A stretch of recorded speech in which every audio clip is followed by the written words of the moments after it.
সম্রাট কই গেছে আমার পুলাটা, ও তো আবার স্বভাব ভালো না, চিপাই টিপে যায় কোন মায়ের আবার হয়ে গেছে রে। আব্বা কি হয়েছে রে ওই মায়ের কেটা? আব্বা ভাগা করে বিয়া করে লিয়ে আইছি। কি মারানির ভূত, তুই বিয়া করে আনছস? এ বেটা, আমার এলাকা মান সম্মান আছে না একটা? তোর মতো পুলার তো আমি সুন্দর বেটা, সুন্দর ফ্যামিলি দিকে বিয়া করেতে পারতাম, এই মায়ের তোর বিয়া করা লাগে? আব্বা তোমার বউরে গ্রহণ করে আনো, বিয়া করে আনো করো। না না, আমার সালাম করা লাগবে না। তোর মতো ছেলে আমি তেজ্য পুত্র করবো, তোর মতো ছেলে আমার লাগবে না।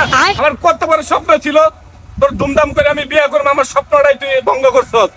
আব্বা খালি বিয়া করে বউ আনি নাই, তোমার লাগে আমার শাশুড়িরও লই আইছি। বাজার আমার জন্য তোর শাশুড়ি নিয়ে আইছস, সাব্বাস বেটা। তে মানে লয়ে যা, যা তোর বলে যা, বাসায় যা।